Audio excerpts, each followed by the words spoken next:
Hello, my Teaserking family. How's everybody today? Happy Wednesday, October 15th. And we have gold hitting 4,200. It got up to 4,215 just before 6, dropped to 4,183, and then came back to 4,210 after our 10 o'clock. So you had the 10 o'clock drop. So they buy the options if it drops, which they did. Went down a little bit. I expect it back over 42. Once it hits 42 and it does a little bullshit dance, it tends to go over the 42. Silver had seen 53. Let's take a look. Yeah, silver briefly got to 53 again. It got 53 on Monday, and then it dropped, and it got there. And again, it struggles every dollar, 51, 52. Right now it's 52.81. Headed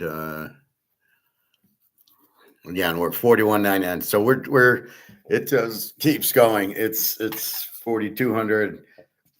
People that think it's overbought are out of their minds because it's been price fixed, so it can't be overbought.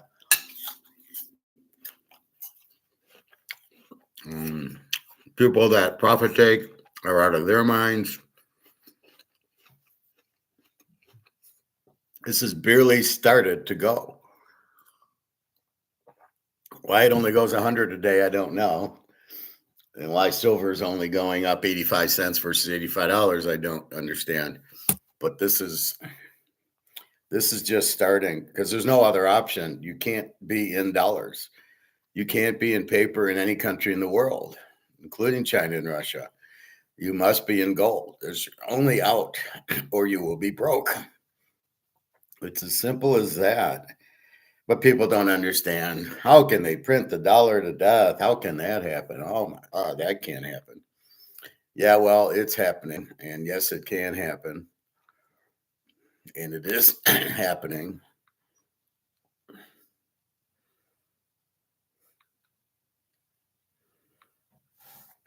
Unfortunately. And you have to realize that it's happening and get the fuck out of it. It's not that difficult. The system's collapsing. No, the dollar is collapsing, not the system. The system's fine. You can't collapse the system. It just doesn't happen.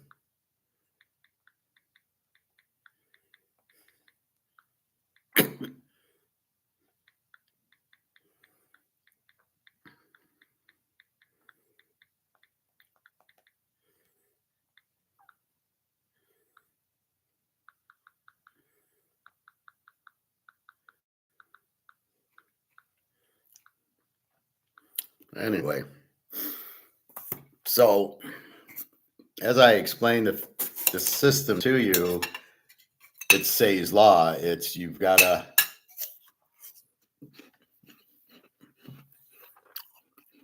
we go to work. How are you going to pay us? Oh, okay. You're going to pay us from this. Hey, David, because this is the most important thing to pay us. And this is what we all agree. This works as money. And then we take that money, we pay our bills, and then we go buy groceries and we go to the restaurants and get clothes and get golf clubs, whatever. Well, we need a medium of exchange to do it. That's the system. That will never go away. It's the only system you can have. We have to buy things so people can sell them. So if we don't have money, how does the producer make a tennis racket and sell it? He can't because there's nobody to buy it. So therefore, this is the best system. The system will not break, but you're fucking this up, which is the medium of exchange. And you fucked it up here. This is fucked up too. The euro is in not good shape. The British pound, all that's in bad shape. So that's why you need gold. Gold's the only key because you can't print gold to zero. So the money will always have value and the prices won't fluctuate. You pay $1 for a Coke and it's going to be $1 for a Coke as long as you're on the gold standard. There's no reason for it to change because you can't print gold. That's what's beautiful about gold.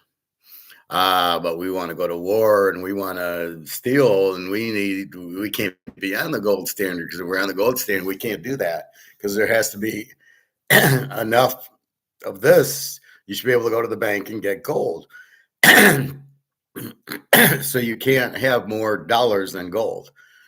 Now you can raise the value of the gold, say it's 20,000 an ounce, and then now you have more money. If you want to do that, that would make sense.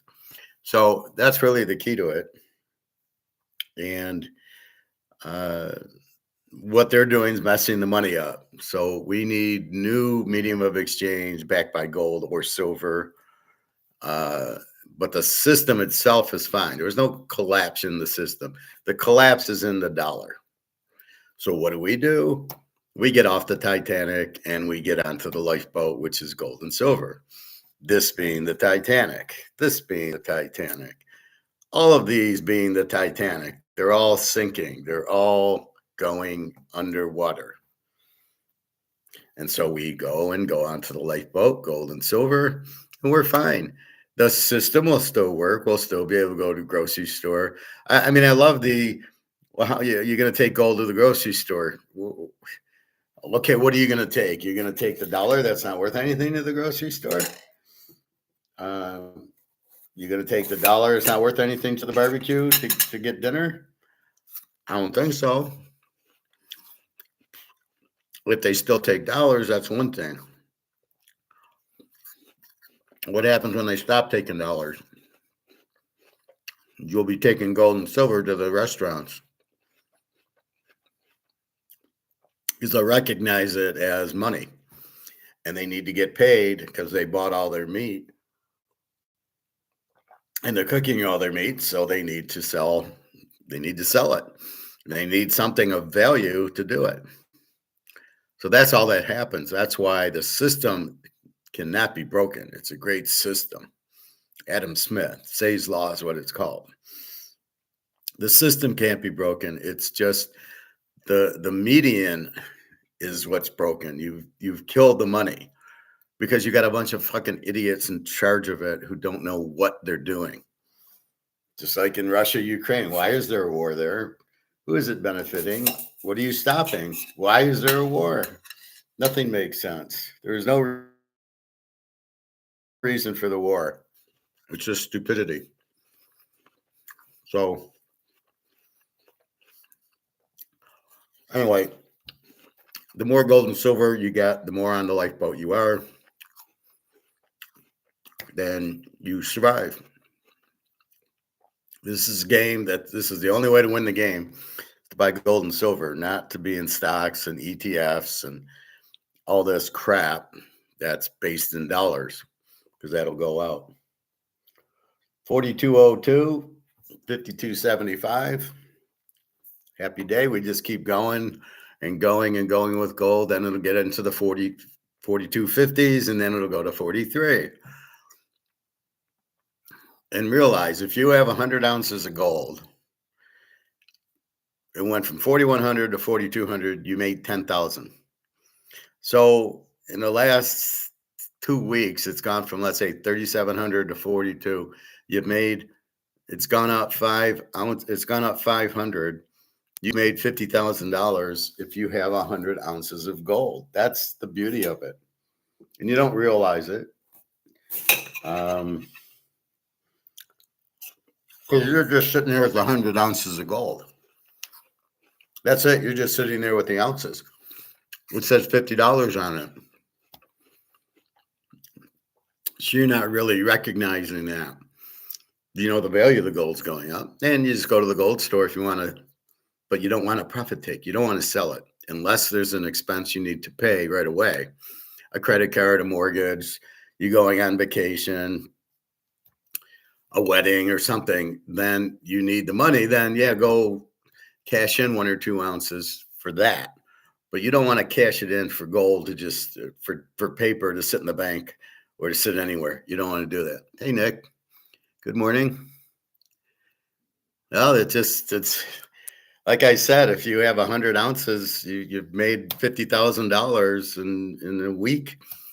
It's $100. Again, 4202 silver. They're trying to put it. It gets pushed down at 53. I don't know why, but it's just this. It's just running.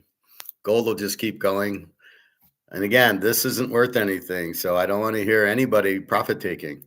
You're not allowed to profit take in my class because there's no profit to take. You don't want to get back onto the Titanic that's sinking, which is this.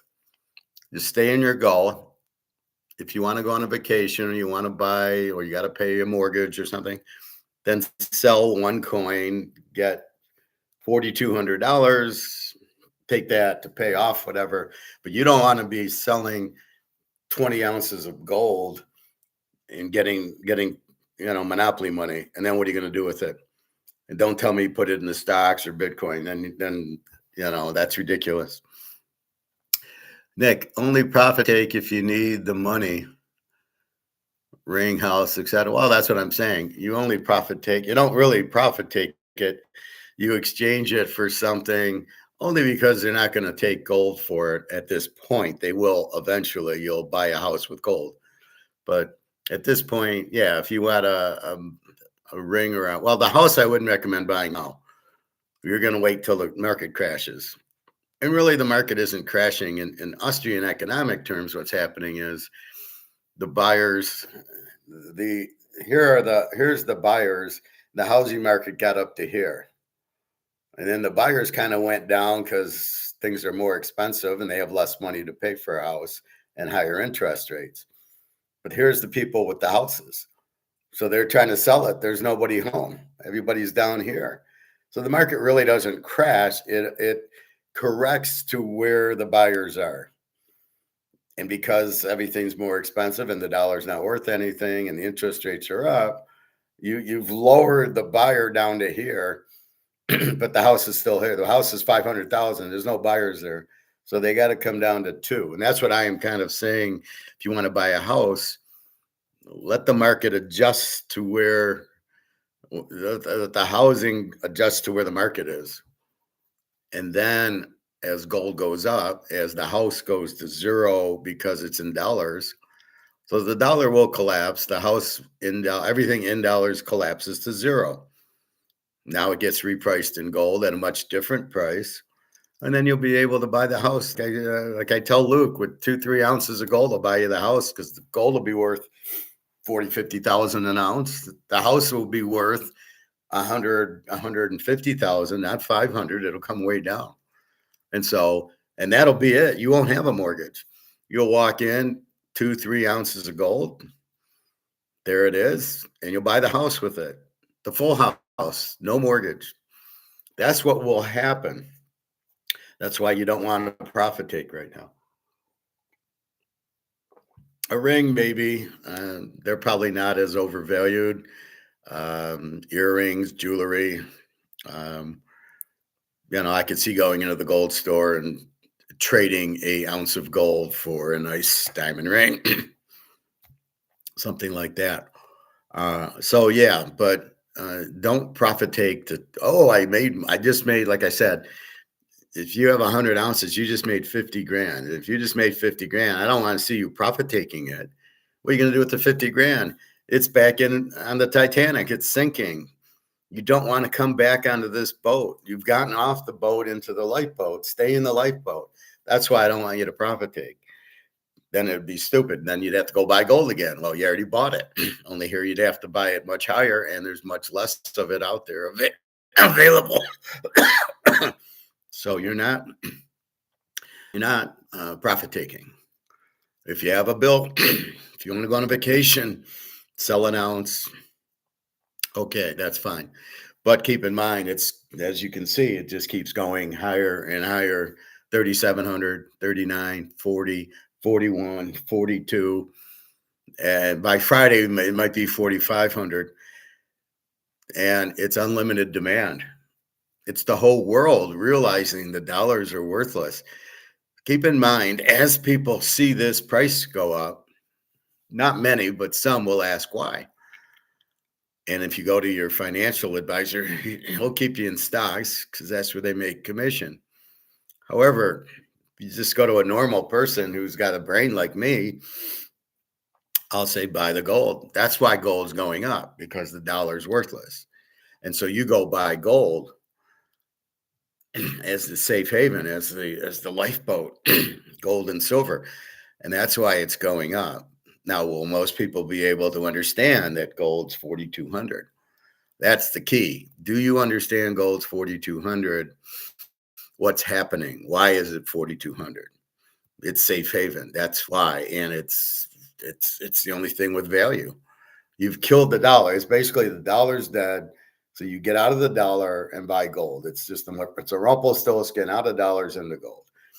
But the demand's worldwide, not just the US, not just our class, not just Michigan. It's worldwide. It's the Chinese and the Russians and all the BRICS countries.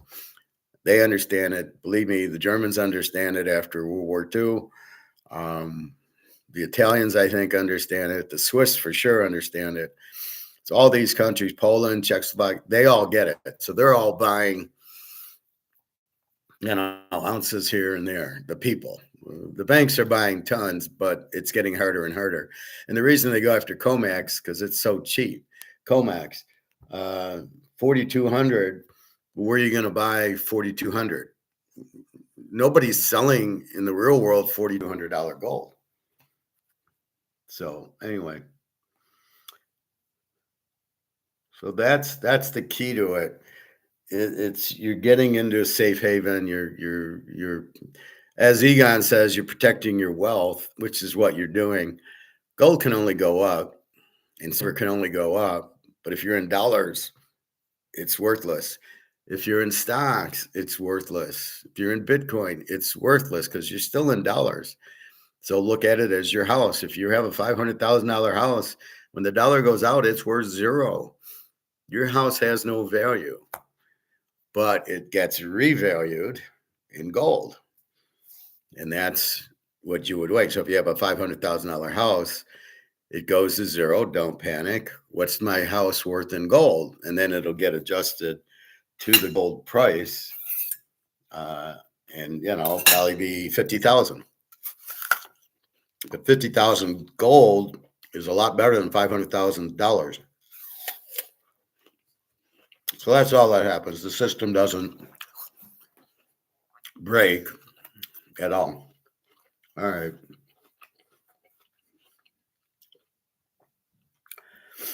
Let's go to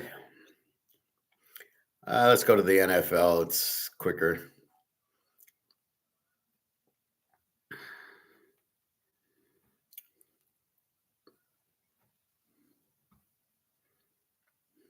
Don't you hate in the NFL when they celebrate a sack?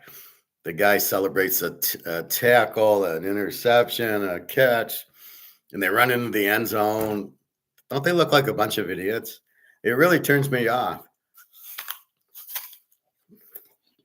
Barry Sanders would score a touchdown, hand the ball to the ref, and walk like that's what I'm supposed to do. And yet now, I don't get it. I don't get what is going on. That they make an interception and they run into the end zone full speed to celebrate. And then in the fourth quarter, when they have no energy left because they've wasted it on running into the end zone on an interception or on a sack or on a first down or anything, they're so emotional. It's really ridiculous. It makes the game look high schoolish. Sort of like when the Tigers would get all excited and roar and all emotional. No. You don't get emotional. Who was a good coach for Pittsburgh? Yeah, Chuck Noll. If you get emotional, you don't belong here. That's not you don't win with emotion. You win with pride and poise. Al Davis. That was what you did. You didn't see them running all over the field. When Stabler scored the touchdown in the immaculate reception, they didn't run all over the field. when they scored on that touchdown against Miami in the Sea of Hands game. It was a nice little celebration, but Stabler didn't run to the other end zone, look at me or Charlie Smith, or I think I was the running back, or Davis, who caught the ball. He didn't run all over the place. So I don't get people today having to show this incredibly stupid expression, and they all look like idiots, and they all do this little dance, song and dance in the end zone. I just, it makes the game look cheap. The game already looks cheap enough. There's so many bad teams. All right, so let's take a look. We got tomorrow night. We got Pitt at Cincinnati. We got Pitt 5.5, 43.5, up from 42.5. We got an E team in Pittsburgh, a 21 defense. And again, this is blended. So if we start looking at the last 5, they might be better than an E team. And then it depends on who they play. Cincinnati, a Z team with a 31 defense. That's probably pretty good. Rodgers goes against Flacco. I mean, this is really strange. Flacco going from Cleveland to Cincinnati. It's really, really bizarre. The trend here, play against Cincinnati, 20-3. And a lot of it's with Burrow last year. This is last year and this year. So it's a little new with Flacco, but you've got the Burrow games put in there. Pittsburgh owns the division. Their defense is starting to play better. They got some injured guys like the Bears. They got some injured guys back. And to look for Pittsburgh's defense to step up. Cincinnati, now they got Flacco. But the key with Cincinnati is you must remember they do have Jamar Chase. You can't forget Jamar Chase. As bad as they are, he's a weapon. And so you just got to respect that. So Cincy being a Z team, Pitt and E, Rodgers against Flacco. Again, it's Thursday night. It sucks. I don't know what to say. In a normal Sunday game, Pitt wins this. On a Thursday night game, maybe Cincinnati wins it. Flacco has been there a week and a half. I thought Browning was starting to play against the Lions. He looked pretty good in the second half. I don't know. I mean, they're not a strong road favorite, and Cincinnati is not a good home dog.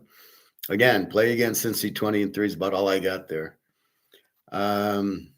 Sunday morning in London. Why in God's name are they going to London to play a game? Here's the Rams from the West Coast having to play in Baltimore and now staying in Baltimore and then going to London probably Sunday or Monday. And then there's Jacksonville, who goes to London every year because their owner's an idiot. We've got LA 3, 44.5. We got Stafford against Lawrence. We've got LA's a B team with an 18 defense. Jacksonville is an E team. They score about 23-24. Lawrence still stinks, but they've been running a little more in a 20 defense. So they get a new coach. He's a different offensive coordinator. So he's running a little bit different plays for Lawrence. And again, it's still Lawrence running. He's not a good quarterback. Now here's some teaser stats, and they're all for the Rams. The Rams 8-0 is a road favorite. They're 36-7 the last couple of years. They're 21-4 last year and this year.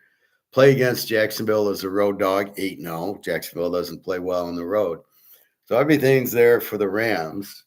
Now, this is Sunday morning at 9. It's 3. So you get the Rams in 3, which is okay. If they lose, it's not going to be by more than a field goal. The key is, and we'll get back to, is Pukanuka playing. Let's see if they got anything on here. Sometimes they put the injuries in. Pukanuka status uncertain for week 7. So we don't know at this point. Pukanuka likely to miss time with an ankle sprain. Okay. Jacksonville linebacker. Devin Lloyd ruled out. Sean Ovey teases encouraging Pukanuka injury test with week 7. So it's harder. It's, without Pukanuka, it's harder to take the Rams. I mean, they have Devontae Adams and they got Tutu Atwell. So, but you hate to bet the Rams without Pukanuka. Stafford's there. Lawrence. They got a 20 defense. Maybe you go under. I'm keeping an eye on these Sunday morning games. They seem to go under because the teams are jet lagged and the time change, and they're playing at 9:30 in the morning. The Rams are going to be playing at 6:30 in the morning. What kind of fucked up scheduling is this? It's bad enough watching USC go to Illinois at 9 o'clock in the morning. This is a 6:30 a.m. game for the Rams. You can't bet the Rams here, especially if Pukanuka isn't playing. My guess is you bet it under. 18 defense in the 20. I think it's the only way you can do it at 6:30 in the morning. What is the NFL thinking? What, they got their heads so far up their asses. Carolina at the JETS's. This is normal Sunday now. Carolina is actually favored by 1.5, 42.5. Carolina's an under team, 24 defense. Steve Young. The JETS's are a Z team, 28 defense, and Fields, who can't hit the broadside of a barn. Play against the Jets, 21-2. But that's not with Fields, although it is with Aaron Rodgers and whoever they had last year. So Jets are a bad team, but they got a new coach and Fields, so we got to realize that trend's not good yet. But as the season goes, if it goes to 26-2 and 28-2, then we can start using it. Young against Fields, both quarterbacks are, college quarterbacks at best. They're not pro quarterbacks. I can't believe Carolina's favored at New York. That's a big stretch. The Jets with this great coach from the Lions has a 28 defense. With the Lions, he had a 31. I don't get why he's a great coach. I don't buy that at all. Fields can't hit the broadside of a barn, likes to run. And then there's Carolina, 24 defense. So I don't know what to say here. I mean, this is just a mess. This is crap and crap and crap. Philly goes to Minnesota. Philly 243.5. Philly an E team with a 24 defense. In Minnesota, an under team with a 19. So they got a great defense, no quarterback. Hurts against Wentz, no teaser trends. However, Philly's off of 2 losses. Now we go to Art of War, 2 losses. Are they going to lose 3 in a row? I know they won the Super Bowl. I know there's that hangover, and they're doing it. I mean, they lost to Denver and the Giants. Denver, okay. The Giants, mini, tough defense.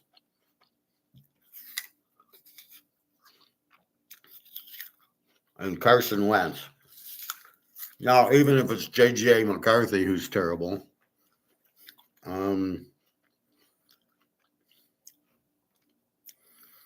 I think the only way I can play this game's under because Minnie has a good defense, a 19 defense. Philly has a good defense if they're all playing. I'm not sure who their coordinator is, if it's the same guy, but I don't think I can trust Philly. Minnesota's got Jefferson. They could pull the upset, just like Chase. You got players like that are so much better than anybody else on the field. You got to respect that. And they're off 2 losses. But this isn't the game to go, they're off 2 losses, they're going to win. No, they might be off 3 losses. It could be like Florida State and Penn State. They're off 2 losses, and then, I'm not that stupid. I'm not going to keep going, hey, they're off 2 losses. Let's bet against, let's take them now. I only make that mistake once. And Penn State lost to Northwestern, right? Jesus Christ. All right, so maybe an under here. 19 defense and a 24 defense. Hurts stinks. Wentz, terrible. We'll see. Oakland goes to Kansas City. KC 12, 45.5. Oakland's a W team, and I'm being nice there. They're probably a Z team, a 25 defense. They don't score.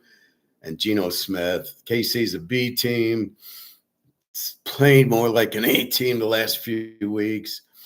They've just had a real rough schedule. Philly, Baltimore when they were good, Detroit, San Diego. So it's been tough for them. Now they get Oakland. And they're laying 12, which is a big number. Geno Smith against Mahomes. You've got, like I said, a B team, 21 defense, KC. They're usually fairly good defense. They held the Lions down in Oakland, who decent defense at 25, but no offense at all. They might run Gentry. I don't know. Teaser trend. One teaser trend in the game. KC is 17-3 as a home favorite. That's a big one there. They're at home, and this is why they struggle. Is they're laying 12. They got to lay 6. They can win, but they still got to win by a touchdown. So that's what makes it difficult. KC, Oakland hasn't been getting blown out. They keep playing these one score games, and then they finally beat the weakest team in the league, Tennessee. So that was 20-6 or whatever. I'll come up with scores maybe Friday. It's all a feel. New England, Tennessee. New England 7-42. Tennessee just fired their coach. He ain't the problem. It's Cam Ward. New England, a B team. Excuse me.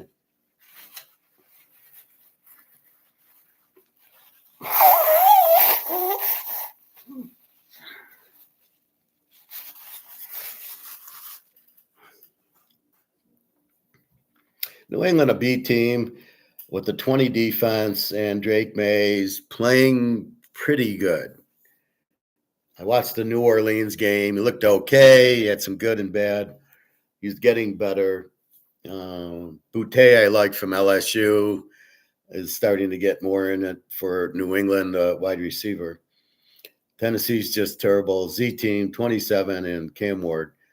Now, there's a teaser trend that I don't know if we can use. Play against Tennessee is 20-3. But Cam Ward wasn't there last year, and the coach is just fired, so he's not there. So I don't think we have Cam Ward data except for the first 5 weeks of this year. Obviously, they keep losing.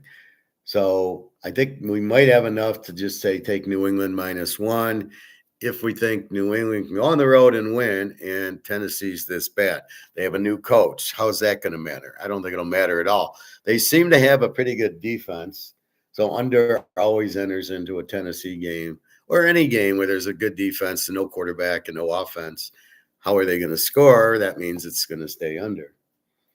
But again, pretty crappy game. Another shitty game, Miami and Cleveland. We have a couple more, and then we get to some decent games. Miami at Cleveland. Cleveland is 3-40. Both are Z teams. Miami with a 29 defense, and Tua, who sucks, against Cleveland, who's a Z team with a 24, and Dylan Gabriel, who looks decent. He gets the ball out quickly, and he throws very accurate passes. One teaser trend, which I think can use, play against Miami is a road dog, 14-1. And Miami's had Tua and the coach for a couple years now. So I think that's a good one we can use, which means we take Cleveland. But can we take Dylan Gabriel? We don't have anything on him. So if you do, then you take the 3.5 in Cleveland. You just bet against Miami, or another game that I think is an under. But this is a tough under because Miami with the 29 defense. So Cleveland should score on them. And Cleveland has a 24 defense. They had a good defense. So I'm not quite sure. if you take Cleveland or you go under here. I think that's a toughie. New Orleans and Chicago. New Orleans, a Z team, 27 defense, and Rattler. I was watching the New England New Orleans game from last week. Rattler's looking decent, and Drake May's looking decent. They still can't handle pressure, blitzes. They still are clueless on that. Chicago's an over team with the 28 defense and Caleb. They did get their secondary back that were injured the first 4 weeks. They looked pretty good against Washington, losing that game, or they won 25-24. Rattler should be decent in this game. He's getting decent. There's still a Z, and the Bears are more of an over. The Bears seem to score with this Johnson guy, and their defense, I think, is probably getting a little better. I don't think I could take New Orleans here. I don't trust Rattler to win me a game. So at 5.5, I think you can go with the Bears. Play against New Orleans, 7-1 as a road dog. That's with Rattler last year, so you can use that. Although Kellen Moore's new, so the question is, you got a new coach, and he's struggling now because he's got Rattler. Kamara played, Olave plays, so we're seeing some talent on New Orleans. Not a lot, but some.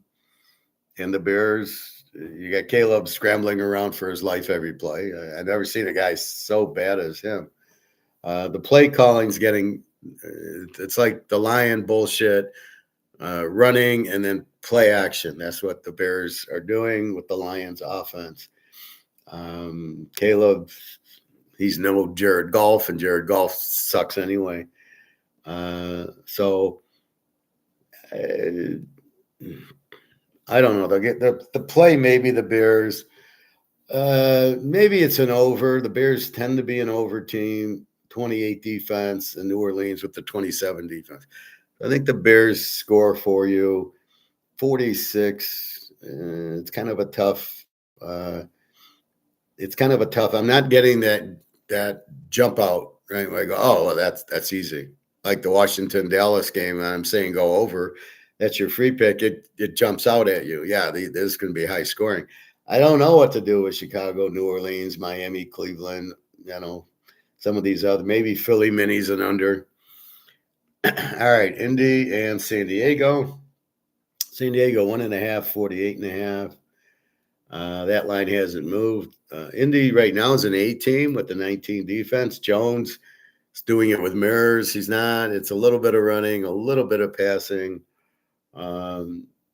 He's pretty bad. San Diego, an under team with a 21 defense. So we got a 19 defense and a 21 defense.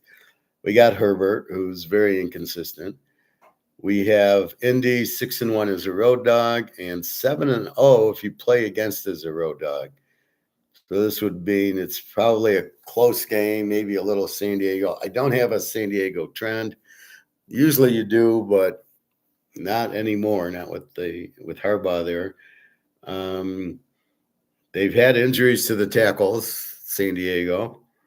Brilliant move drafting an offensive tackle who's always injured instead of Brock Bowers. Great move. Oh, my God.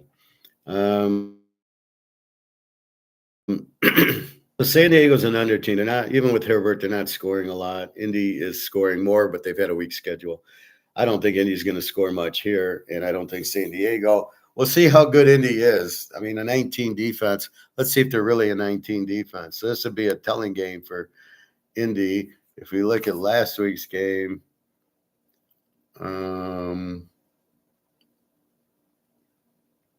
Indy had trouble with Arizona, 31-27. They had to come from behind. They were down 27-24 to Arizona and Brissett. So Herbert should have fun with them. I don't know if it's over or under. I mean, if you play Arizona to a 58, this is a 48. You go under 54. Maybe we go over 42. It's hard. San Diego is normally a defensive team.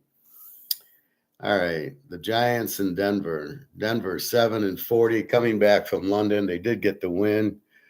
The Giants an E team with the 24 defense and dart against a B team with Russell Wilson, with Bo Nix, 16 defense, Bo Nix. Denver 8-0 as a home favorite, 22-2 in a teaser with Bo Nix. Enough said there. I think this is one of our few that I can actually make a play on with Denver laying the one. Denver under. Denver's got a very strong defense. They're one of the few with a really good defense. Houston's got the best defense at 12, and then you've got the Denver at 16, Indy at 19, Minnesota at 19, the Rams with an 18. Right. So you don't even have Philadelphia in there or Kansas City. KC's at 21. But again, they've been playing the Baltimores, the Philadelphias, the Detroit, the more explosive teams. And in a week or two, they get Buffalo. So although as bad as Buffalo looked against Atlanta, what a pathetic league, right? There's Kansas City and everybody else. And there's the pretenders, Baltimore, Buffalo, try to beat Kansas City. But at the end of the day, there's Kansas City. So we like Denver laying the one, winning at home. The Giants, Jackson Dart. All right, we don't have enough information on him, so we don't know what the Giants are. I think Denver. They do see Mahomes twice a year. They do see San Diego with Herbert running around. So I think it's not going to be that much of a surprise to see Dart. Like they won't be prepared for him. Green Bay at Arizona. Green Bay 6.5, 44.5. None of these lines are really moving from Monday. Green Bay is a B team with a 20 defense. Pretty good defense with Micah Parsons, by the way, and Love. And Arizona, an under team with a 21 defense. But Brissett looked pretty good on Indy. So I think Indy can score here. Play against Green Bay as a road favorite, 8-1. Arizona 10-2 as a home dog, and play against them as a home dog, 10-2. So they're like they play close games when they're a dog at home. And Green Bay is not a good road favorite. They've never been. They're a good home favorite. They're never a real good road favorite. So 6.5, 20 defense, 21. Love against, I'm not sure, Murray or Brissett. You'd rather bet on Brissett. He seems to be a better, more calmer quarterback than Murray. Doesn't seem to really get anything done. So I'm not sure. I mean, based on this, Arizona 12.5 is probably a decent play. We've got to wait to see who the quarterback is. Your free play, Washington, Dallas, Washington 2-54. This is your free play, go over in the game. Just Dallas scores, has no defense. Dallas is an over team with a 31 defense. Means they score 30 and they give up the 31. And Washington's an even team with a 21 defense, but Daniels, even last week against the Bears, put up 24, I believe. It was 25-24. Yeah, 25-20. So they played a 49, which would cover this. But Dallas scores a lot more and has a weaker defense. Washington should eat this up alive. Washington under Daniels 23-3. Play against Dallas as a home dog is 7-1.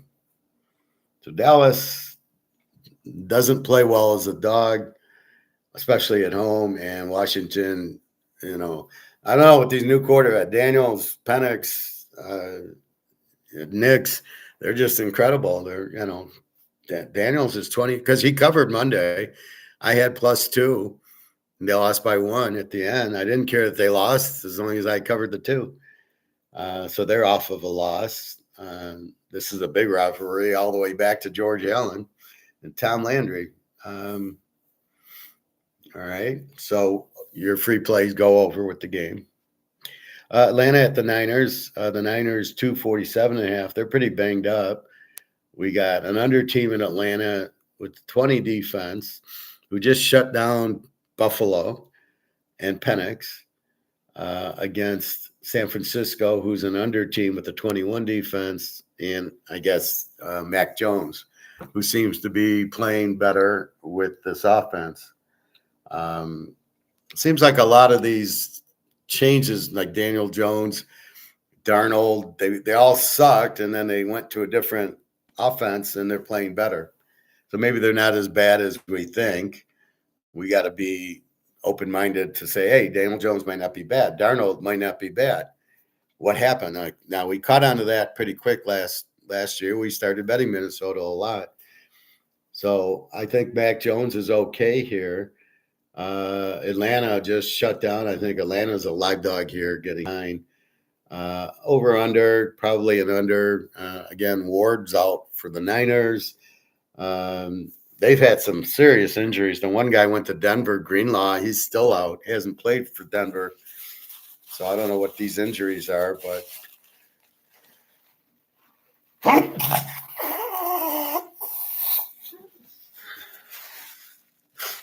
a lot of injuries to San Francisco. So I think it's an Atlanta play or an underplay, my guess. Tampa goes to Detroit. Detroit 5.5, 52.5. Now we know Tampa's got injuries to their receivers, Evans and Godwin. Ibaka, I think, might be hurt also, but it really doesn't matter. I was watching the Tampa Bay Frisco, and there was other receivers that were catching balls. The key's to Baker. They have a very good defense. The Lions defense, the one guy suspended, the safety. 2 corners are out, and the left, and I think the left tackle's been hurt. The center's gone, and both guards. So most of their offensive lines for the Lions is different, and they're okay. But this is the second game. They struggled at Green Bay, and then they struggled against Kansas City. So I'm scared to bet them over. Here you got them against Tampa. Tampa's an over team, 25 defense, and the Baker, who's outstanding. Detroit's an over team with the 24 defense and golf. Tampa Bay is 38-5 in a teaser, 22-2 last year and this year, 15-0 as a road dog. Go Tampa, beat Detroit. I mean, yeah, I know the receivers, the starters are up, the backups are playing well, the Baker's fine. Detroit's in big trouble with their injuries to their corners and the safety and their left tackle, and I'm not sure the center and the guards are any good anyway. We all know what Detroit wants to do is run to the left, and you don't have the tackle there. And I always am amazed at the right tackle, who supposedly is all this so good. Why doesn't he move to the left tackle now? Why did they put in a new guy who's never played before for left tackle, and they leave him on the right side? Shouldn't he move to the left tackle? So nothing makes sense there. I think the offensive coordinator stinks. I think in certain times he's okay, but I think he's just running the same plays as last year. And their defensive coordinator, I think, is terrible. They keep showing them, but KC eat them up alive. He did a decent job on Baltimore, but not, okay. He against a running quarterback, but when he played a Mahomes quarterback, the defensive coordinator wasn't there. So I'm not buying it. Definitely Tampa is the strong play here. And our last play is Seattle 3.5, 41 to Houston. Houston's an under team. They got the best defense in the league, a 12 defense. Problem is they got CJ Stroud, who's terrible quarterback. Seattle's an A team with a 20 defense, and Darnold, who's pretty good. Both teams, very strong defense. Now, Houston, 11-2 is a road dog, and 21-3 in a teaser. So this is a Houston play, like the Tampa play, like the Denver play. play against Tennessee, play against the Jets, 21-2. The Rams are 21-4, and play against Cincy 20-3. So we have some very juicy teaser trends. However, can we use them all? So Cincinnati, we can use because that's with Joe Burrow included last year, and he's not there. And you got Flacco. So that's, so you can use that one. Can you use the Rams? Yeah, they're 21-4 with Stafford and McVay, so that's perfectly fine. Play against the Jets. You got a new coach and you got Fields. I don't know that you can, but it keeps going. They keep losing. So I think you could, but God knows, Carolina being a road favorite, that's a weak favorite there. Philly, you got off of 2 losses. KC, 17-3 is a home favorite, but you're laying 12. Play against Tennessee, 20-3, but that's not with this. Well, we don't even know who the new coach is and Cam Ward. So it's probably doable because Cam Ward stinks and whoever the coach is. Play against Miami as a road dog, 14-1, but it's Cleveland. Play against New Orleans as a road dog, 7-1, but you got Kellen Moore now. Indy 6-1 is a road dog, 7-0 play against. You do have a new coach and a new quarterback. Denver 22-2, yes, you can use it. Play against Green Bay as a road favorite, 8-1, yes, you can use that. Arizona 10-2 is a home dog, but play against them as a home dog, 10-2. With Murray, yes. With Brissett, you can, and then whoever the coach is. So maybe you can use it. Washington 23-3 with Daniels, you can use. Baker 22-2, Tampa, you can use, and Houston 21-3. You have the same coach and quarterback, so you can use that one. So you've got to be careful when you do the technical analysis, if you can do it. Then we do the fundamental analysis, where we got Atlanta and San Francisco are under teams, and we bet it under because of the type of teams we do. Well, we figured out the teams. Washington, Dallas, they're more scoring a lot. The defense is okay. Dak's been playing well. I don't know if they get CD Lamb back. They might. It doesn't matter to me. They can't handle Pickens. And then Dallas, and then Washington with Daniels. Maybe he gets McLaurin back, but it really doesn't matter. They got other receivers. That's my point. This is the NFL, so they got, just because the starter's out doesn't mean they're all done. We got Tutu Atwell at the Rams, right? So that's the pros. Free play, Washington, Dallas over. Go. Enjoy a lot of scoring. The only real team I see off 2 losses is Philadelphia. They're at Minnesota. Do they win? Do they win off of 2 losses, or are their heads so big because they won the Super Bowl that they just checked out? I'm not sure that they didn't check out. They might have checked out. So we'll have to see. But it's going to be tough to win. It's not going to be tough to win at Minnesota, but with that defense, it's going to be tough to score. And Hurts can't. Hurts is terrible. So it's Barkley, and then Barkley's not going to do anything. So it's going to be tough for Philly to win, but then you got Minnesota with no quarterback. What are you going to do with Minnesota with what? Carson Wentz is going to beat Philadelphia? So this is the problem with the league. Most of these guys are so bad. Most of they have no idea how to draft quarterbacks. I mean, it's pathetic. You've got Fields playing, you've got Wentz playing, you've got McCarthy, Carson Wentz, Geno Smith. I mean, what is this? I can give you a better Daggio Pavia and the guy at Georgia Tech. Haynes King are better than these clowns. The guy at Baylor, the guy at TCU. Why is it so difficult to draft a quarterback? I don't know. And then the guys out there are terrible. And then you wonder why they're not winning. And then you change the rules. It's just pathetic. All right, let's go to college.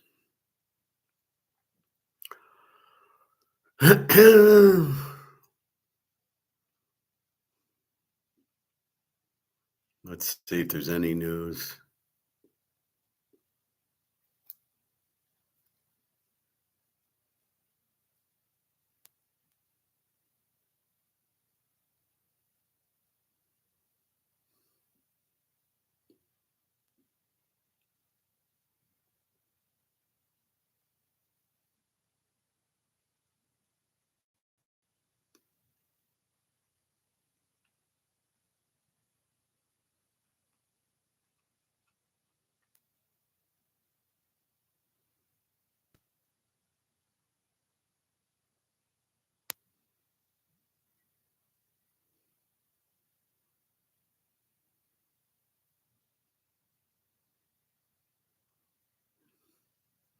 UAB fires Trent Dilford, former Super Bowl winning quarterback. Well, yeah, but it was a Super Bowl winning defense, not him. James Franklin's out. I'm just looking for anything. Indiana moved to number 3 after the road win. All right. Fuck that. Let's look at the games. So we had games yesterday. Unbelievable. We had 3 games. Now let's see how we picked them.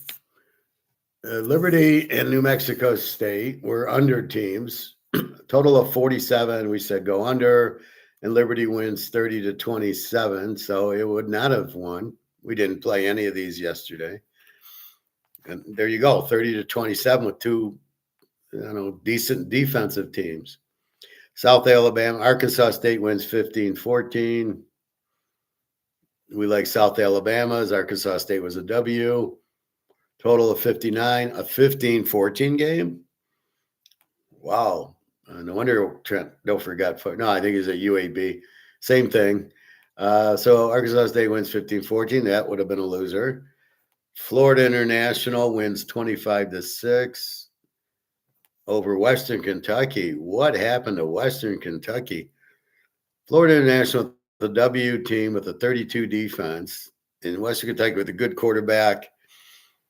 Total on the game's 55, and they score 6 points against Florida International. I wonder if there is an injury. Let's go into the box score.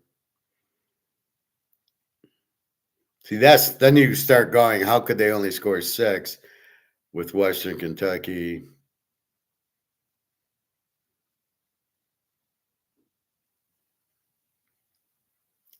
They snap a 10-game road losing streak.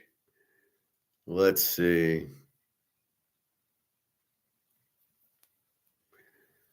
McIver, 20 of 31, 159 yards, 3 interceptions. There you go. Then Tisdale comes in, 7 of 8 for 66 yards, the backup quarterback. No running. Parrish, 9 for 74. And so I wonder if Florida International ran it down their throat. Yeah. So here's what happens. Kay Owens, the running back for Florida, they have 22 rushes, 195. So they're keeping the ball away, a touchdown, no fumbles. Jennings, the quarterback, 17 of 25 for 184 and a touchdown. So basically, this is what you got to watch out for, is the team that can really run the ball, because you're not going to get the fumbles. You're just going to control the clock and control the game and keep it away. And then the Western Kentucky quarterback throws 3 picks. Aha, now we know why they scored 6 points. So you always want to go is what happened. The game didn't make sense. What happened? Now, we didn't bet it because I ain't betting Tuesdays and Wednesdays. I wouldn't have bet it on Saturday. Today, 2 games.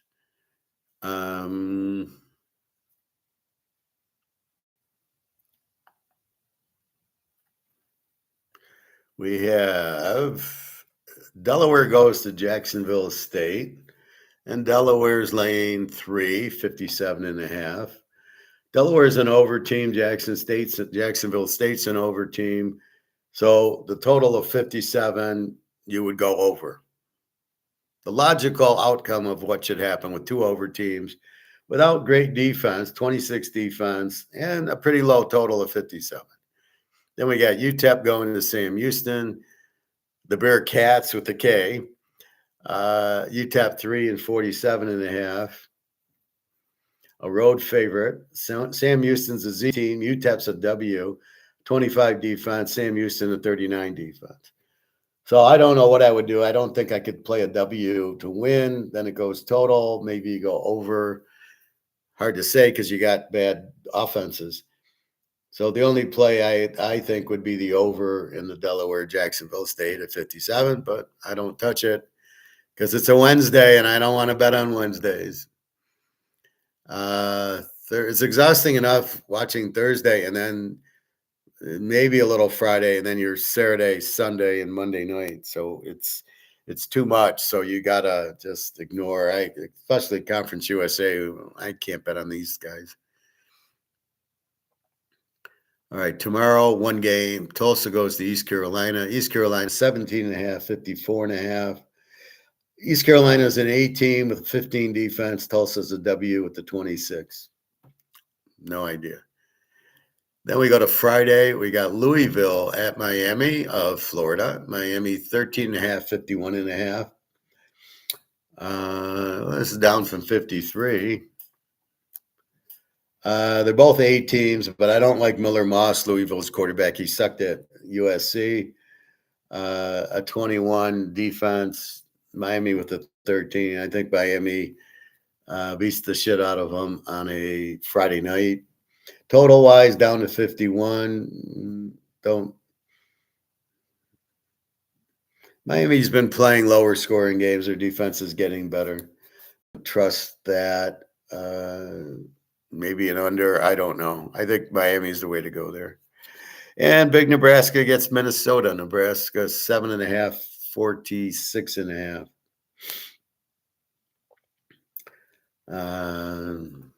This was 9.5.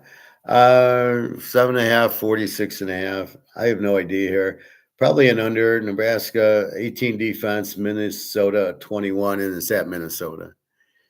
San Jose State, Utah State 3.5, 64.5. San Jose State's a W team. Utah State's an over team.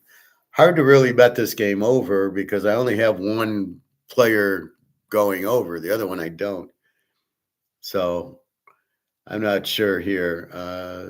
You would think high scoring, or you think Utah State will score a lot. So I don't know that San Jose State does, and it's only 4. So we'll see. And then Bill Belichick goes to California. California's 10 and 47.5.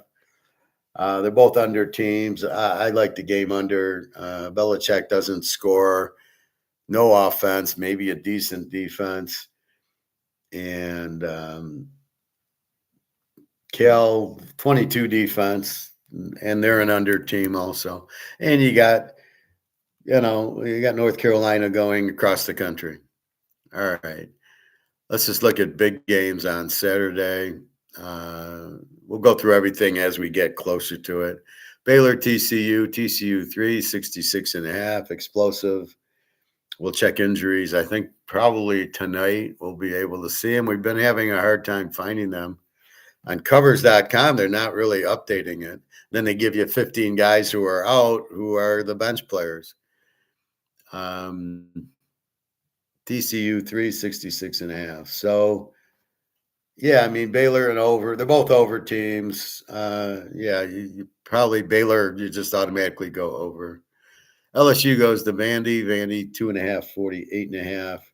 Vandy, the A team with Daggio, 19 defense. LSU, an under with an 11. Probably an under. Daggio will have a decent day, but you're not going to light up LSU with that defense. Arizona goes to Houston. Arizona 1.5, 46.5. Houston's been favored. So Houston was a 2. Arizona's now 1.5. Interesting. 46.5 total. 18 defense Arizona, 17 for Houston. I think this should be under.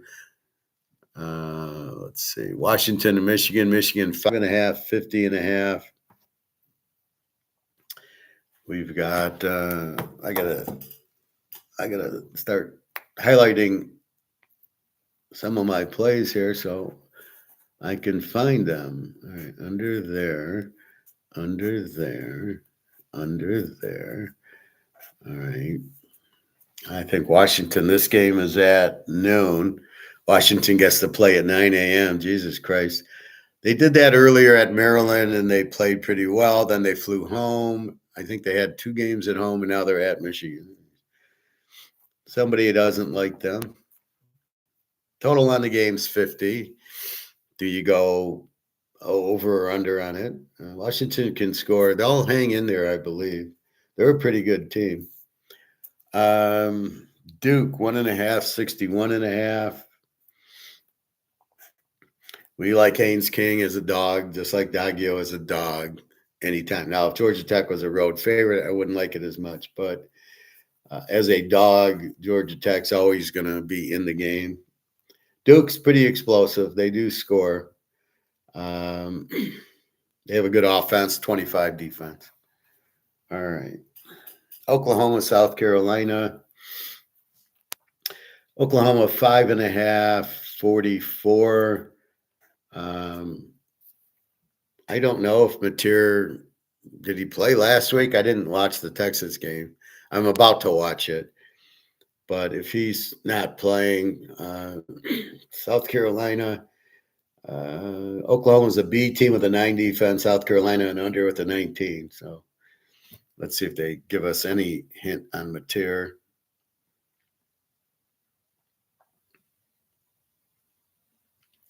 He's a full go for OU this week. Okay, so Mateer is playing. And so that helps you a little, but they both have strong defenses. Okay, thank you very much. West Virginia goes to UCF. UCF 7.5, 46.5. This is down from 48. I'll call it 47. West Virginia, W team with the 28 defense. UCF's a B with the 17. Haven't really played anybody. I really don't know what to do with this game. I guess UCF, but I don't know. Buffalo goes to UMass. Why do I bring this up? Buffalo 16.5, 45. UMass, our Z team, who loses every game 42-6. The worst team. Do we take Buffalo, an E team with a 21 defense, to beat them by 40?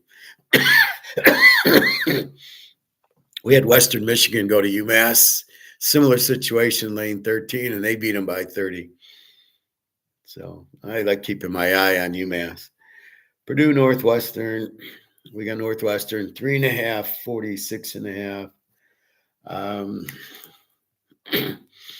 I think Purdue's pretty live here. Northwestern beat Penn State. They'll be celebrating for a month. And Purdue's had a tough schedule. I played Notre Dame, and they played USC, and they played pretty well. Good quarterback. They'll be in this game. Texas State and Marshall. Texas State 365. Both teams are an over. This is a over game.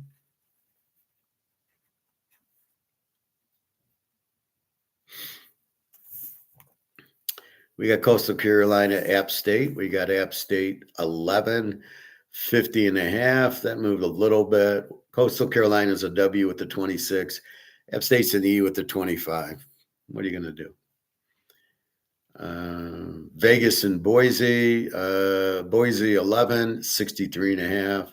Both teams are over. Vegas with the 29 defense. Boise with the 25. Boise threw 4 picks against Notre Dame. I don't see the same thing happening here. The total over 63. You might be able to go over, get away with it here.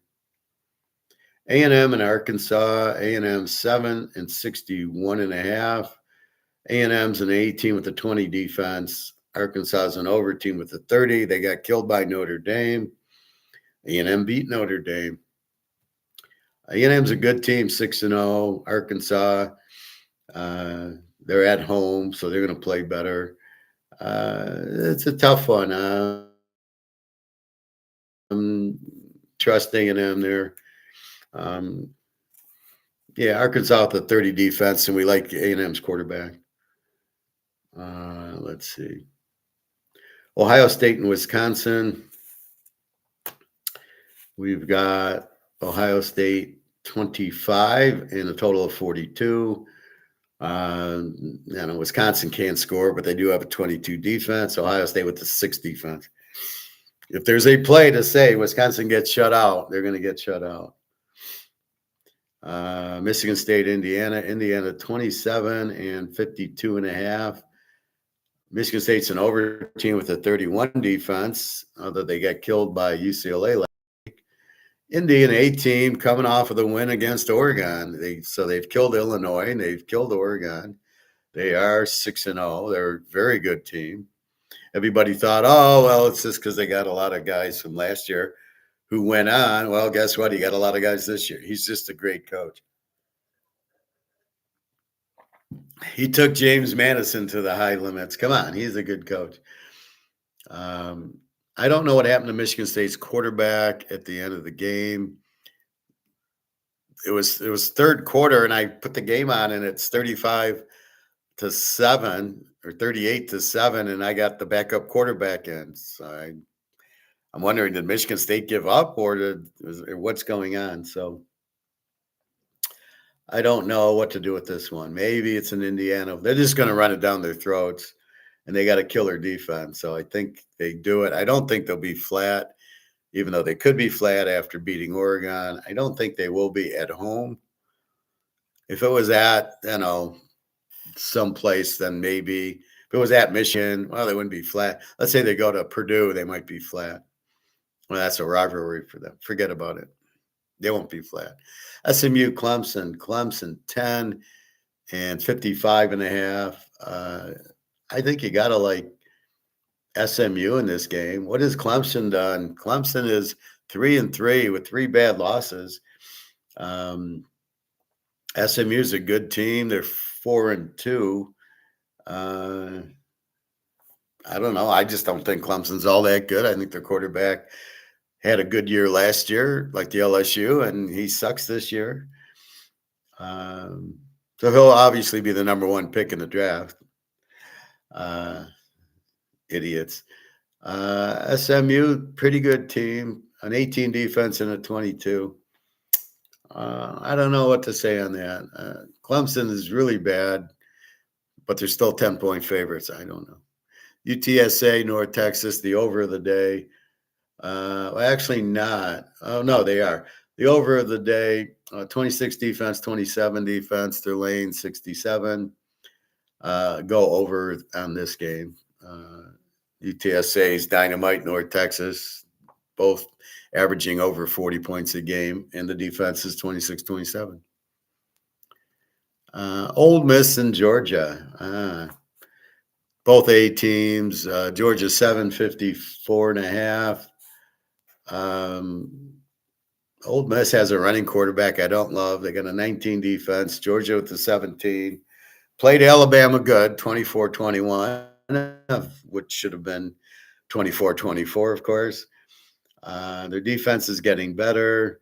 Ole Miss, it's a running quarterback. Georgia's seen that.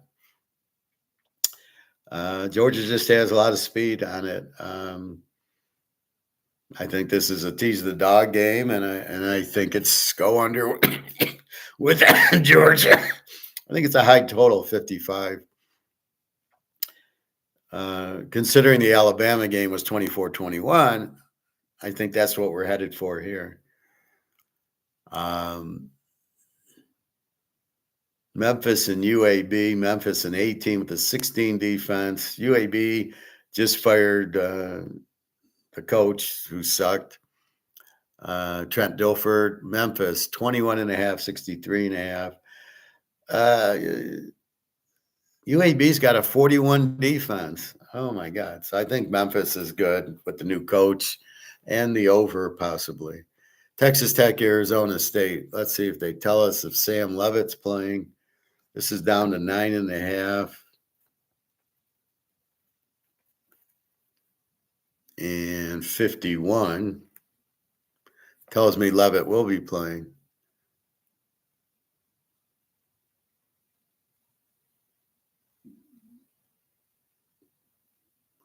No, they don't tell me, bastards.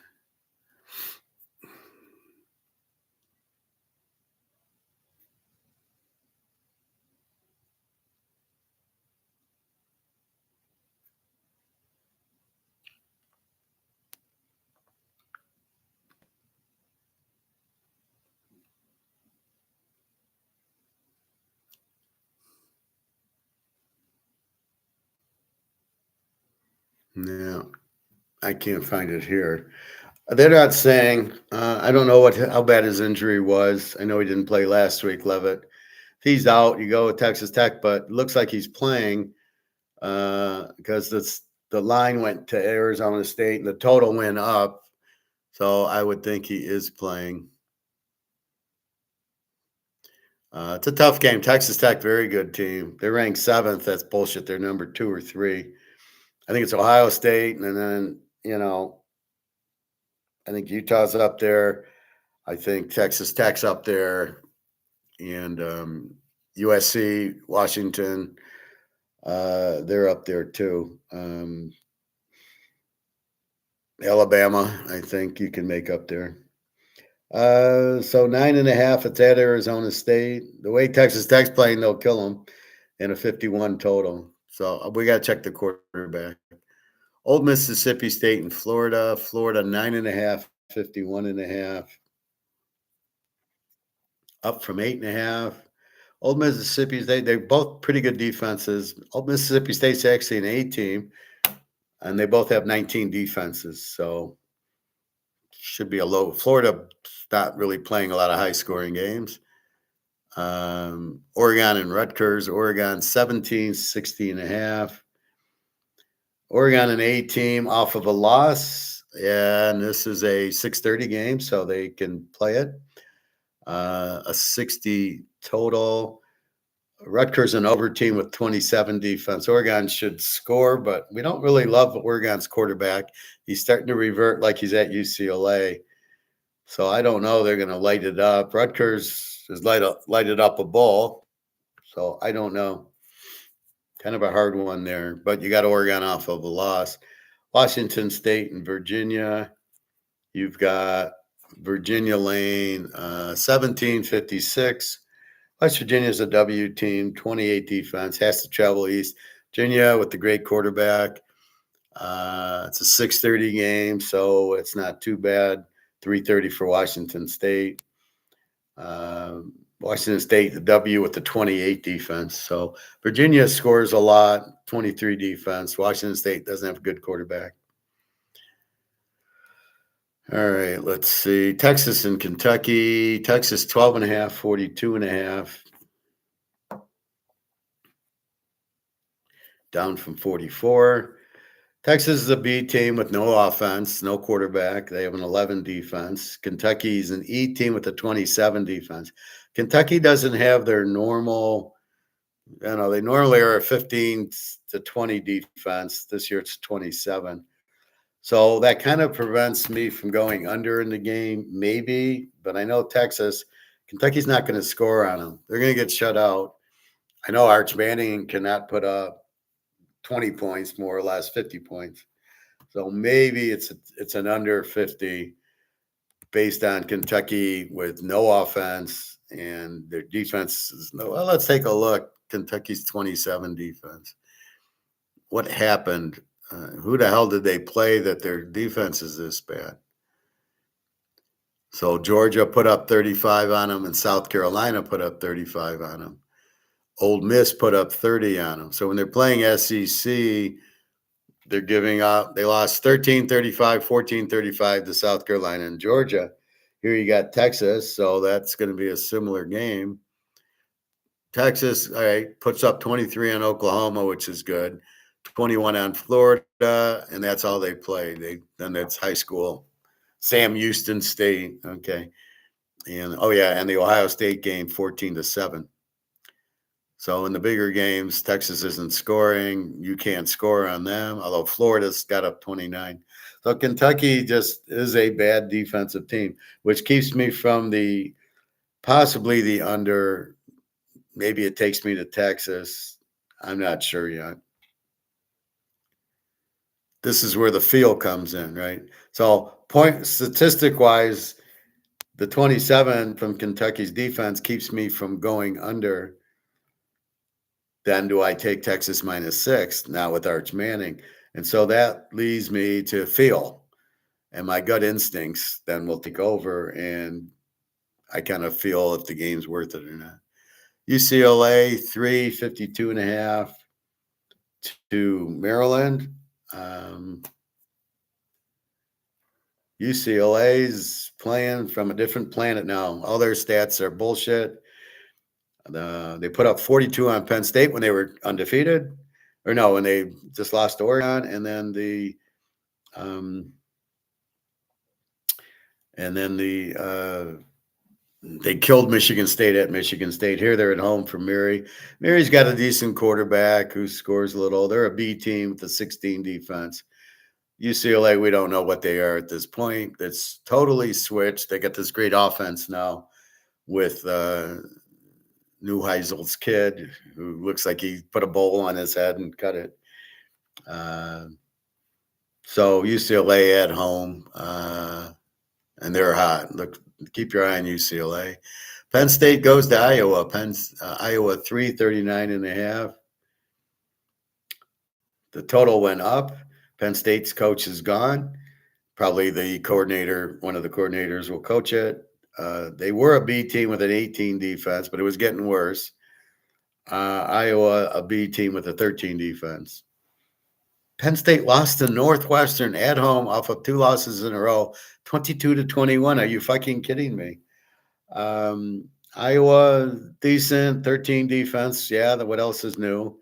They always have a good defense. Total of 39. I think you can go under the 39 because I don't think Penn State's going to do anything. And I don't know if the quarterback's hurt or not. Maybe he's hurt. I saw him get hurt near the end of the game. Looked like he broke his ankle, but I don't know. Let's see if there's any info here.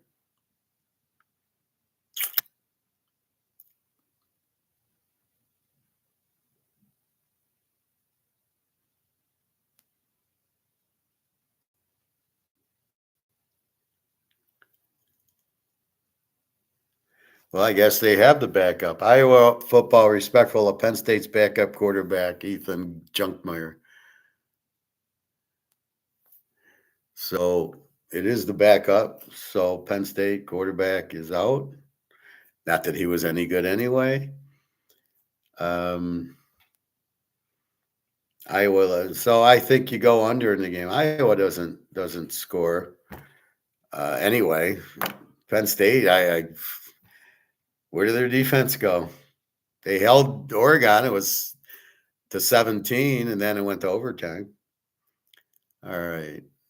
We'll pass that one. Florida Atlantic and South Florida is an interesting one. They're both over teams.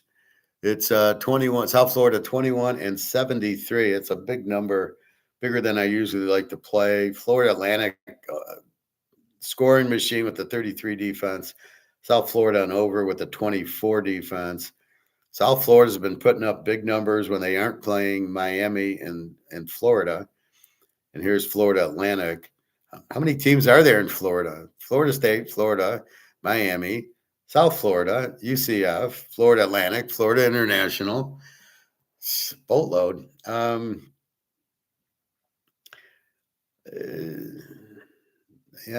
think this does go over 73. I think South Florida puts up 50 or 60 points, and Florida Atlantic maybe adds 20 or 30. I think you see a 90-point game. You got 73, 67. So over is doable here. It's a big number, though, so be careful. USC Notre Dame. We got Notre Dame 9.5, 61.5. This is your free play, so we already know it's USC. Watching USC Michigan highlights, and I watched the game live. How is USC getting 9.5? What is it about Notre Dame that you think they're going to do? Because let me just, is there an injury that Maivia got hurt? I mean, I don't think so. He was walking around at the end of the game, I think. Passing attack could be key in Notre Dame USC. Duh. Heisman watch, USC's trip to Notre Dame could produce a Heisman moment, whatever that means.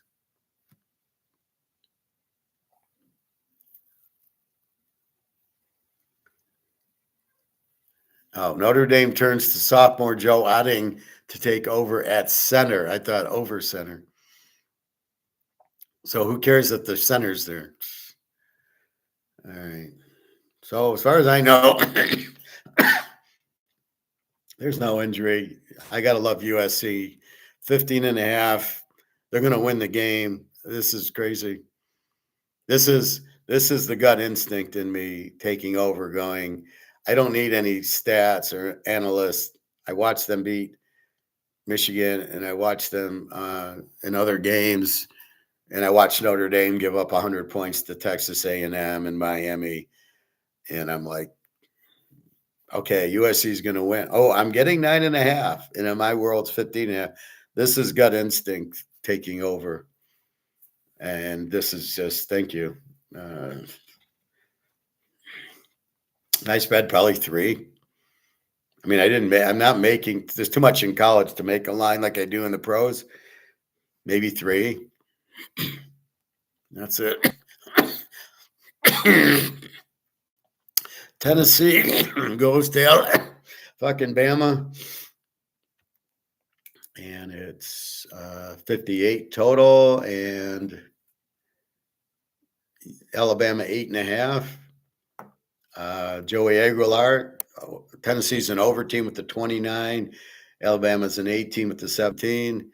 And all I can tell you is Tennessee put up 40 on Georgia. And I'm not buying Alabama's defense is better than Georgia's defense. So look for a lot of points. Alabama will score on Tennessee. Tennessee will score on Alabama. Joey Aguilar, I trust. Alabama, I'm starting to trust. So this 58.5. I don't know what else you would do with it. I mean, Alabama down to 2.5. Oh, Aguilar can beat you. So got to go total in this game. Pitt at Syracuse. Syracuse quarterback's out. Pitt's got a good quarterback. Pitt 10.5, 54.5. It's a tough one. I think Pitt wins with Syracuse backup quarterback, but we're not sure. It's a big road favorite. Missouri goes to Auburn. Missouri 1.5, 43.5. Auburn was favored. Now Missouri. I like Missouri as the dog. I don't like them as the favorite. You got a 16 defense for Missouri, a 17 for Auburn. I think this is low scoring. Utah 3.5, 49.5 to BYU at BYU. They're both A teams with 13 defenses. Enough said. I think we know how to play that game. Cincinnati goes to Oak State. Cincinnati 21-57. We've seen Cincinnati look good. They've been coming on. They barely beat UCF last week. Oak State's a Z team. They're switching quarterbacks. I don't know how good the new guy is, but the guy they were playing sucked. He was a freshman, and he was terrible. So Cincinnati an 18 with a 19 defense, and Oak State's a Z with the 36. So you would think Cincy, but you're laying 21 in a conference game. And their last game is Florida State goes to Stanford. Florida State 17.5, 53.5. Florida State's got 3 losses in a row, I believe. Virginia, Miami, and then last week they lost to Pitt. So they're losing to explosive teams. They did show a little emotion coming back against Miami. Florida State, Stanford's a Z team. This game is East Coast to West Coast at 10:30, Florida State time. So they'll be going to be playing till 2 in the morning. They'll be on their drugs, so they'll be fine. Stanford's just a bad team with a 30 defense, a Z team. I think Florida State finally gets their win here. This is kind of what I thought I was getting with Penn State last week. Now, Florida State, I played over, not after 2 losses, I took them. And Pitt won, and it went over. But in this case, Stanford being a Z team, I think you can take Florida State to finally beat the shit out of somebody. So, yes, I'm coloring as I'm going, so I don't. There's so many games that I'm like, what do I do with these games? And now I get to put them into the picks. So the picks will be posted probably tonight. I'll start doing them. I've already done the USC. It's already posted, the free pick USC. Outside of that, we went through a lot here, and there's plenty to choose, and we'll go from there. I mean, that's all you can do is pick them, what the best ones are, and then you hope you nail it. You're going to have a few losses, and you're going to have a lot more wins, because now we've kind of got it figured out. We see the Z teams. The Z team tonight, Sam Houston's a Z team. We've got Kent is a Z to Toledo, an A. Mass is a Z team, loses to everybody. And Lou Monroe is a Z team to Troy. Oklahoma State's a Z team to Cincinnati, we just talked about. Charlotte's a Z team to Temple. Akron and Ball State are both Z teams. Georgia State's a Z team to Georgia Southern, and Stanford's a Z team to Florida State. Your over games, let's see. Texas State and Marshall is an over game. An over games where both teams are over teams. Vegas and Boise, both are over. UTSA, North Texas. Southern Miss, Lou Lafayette. Florida Atlantic, South Florida. And the funny part about it is those kind of, let's say UTSA, North Texas, or Southern Miss, Lou Lafayette. Those are the games that go over. Like Southern Miss, Lou Lafayette, or UTSA, North Texas, it's a 68. Those are the games that go over because they just score and they don't have much defense. So it's just back and forth, score, score, score. Every once in a while, you get a coach who gets cute, and he sits there and he dicks around going, oh, we're going to run the ball and keep it away from them. You got a 40 offense. What do you mean you got to run the ball? So he starts running the ball, and it turns the game into an under. And then when they're down 20 points in the fourth quarter because they've been fucking around running the ball, then he starts throwing the ball, and maybe you get your over, and you're like, just throw the ball. I hate when the coaches get cute. What do you do best? Throw the ball. Then throw the ball. God, no, we're going to run it and keep it away from the other team. No. Can't do that. Anyway, so that's what we got. We got some good games. UCLA, USC, Notre Dame, and Tennessee, Alabama.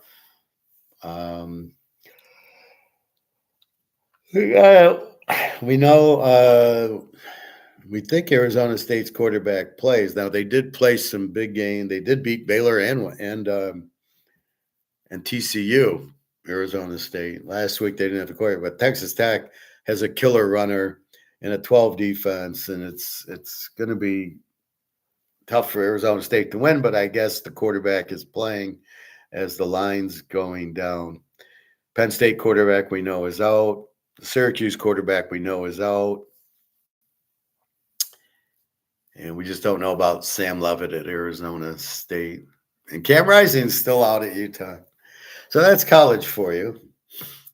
I'll probably have 3 locks at least out of this.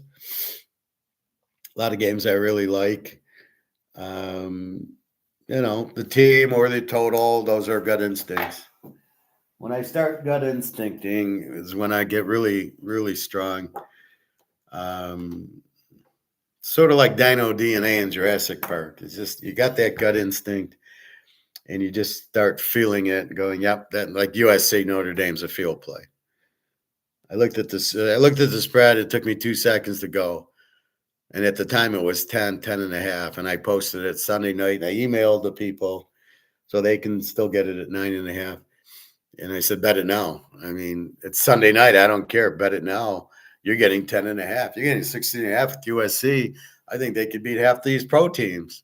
Maivia is a better quarterback than half of the pro quarterbacks. So that's what we have. That's college week 8, pro week 8, free play, USC 16.5, 15.5, and the total over in the Washington-Dallas game. That's what we have. So let's see what our gold and silver are doing.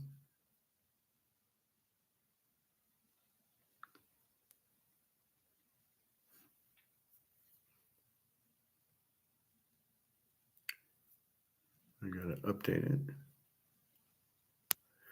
Gold's 41.96. So went down to 41.90 and then popped back up. I don't know why. And silver 52.50. I don't know why that dropped. But you can see that, what is this bullshit in the gold? But in silver, it's a lot of real bullshit. Because it'll go, they were at 53 and it dropped to 52.4. So it drops like 60 cents. And then it's been in this little, up and down 20, 30 cents. Anyway, 52.50.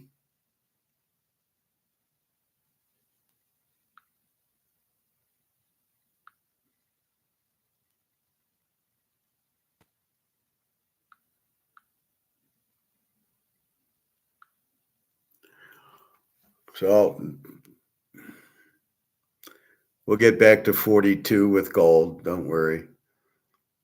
They're just dicking around with it. So right now it's just bullshit. I was watching some more of this Roman stuff. It's pretty interesting.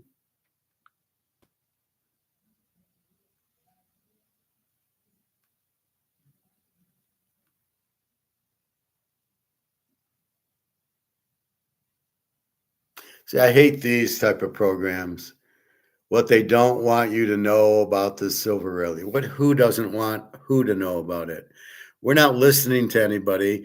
We're going to the chart and we're understanding exactly what's happened. I don't like this Andy Scheckman guy. He's kind of stupid. He doesn't really explain it.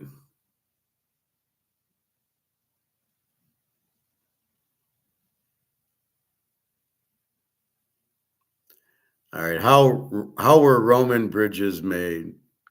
The Romans used various construction techniques to create solid foundations for their bridges. One method involved driving wooden piles into the ground to form a platform on which the base of the massive piers would be constructed. Another technique employed cofferdams, often sealed with clay, to enclose the area where the pier's base would sit. Water was then pumped out, usually using an Archimedes screw. A pile driving system could also be arranged inside the cofferdam if necessary, in cases where the soft earth was too deep for the cofferdam to reach bedrock. Alternatively, the soft mud could be replaced with concrete, providing a solid foundation for the bridge. The piers were constructed using large stones lifted by cranes, without the use of mortar, and the interiors filled with concrete mixed with rubble. The next step was to construct the arches. The Romans used wooden formwork to shape the vault, which supported the weight of the stone blocks until the arch was completed with the keystone. Cut waters were added at the base of the piers to protect them from scouring and debris. Windows could be added to lighten the structure and act as spillways during major floods, reducing pressure on the bridge. The same technique was used to cross other obstacles, though without waterway-specific features. This is the pink salt trick that helped me lose 47 pounds in 2 months.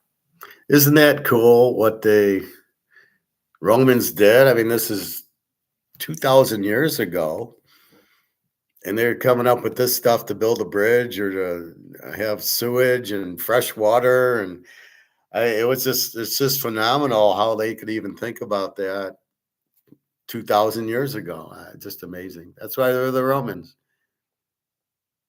We look at the aqueducts. Yeah, I think so. Let's look at the aqueducts. But how did Roman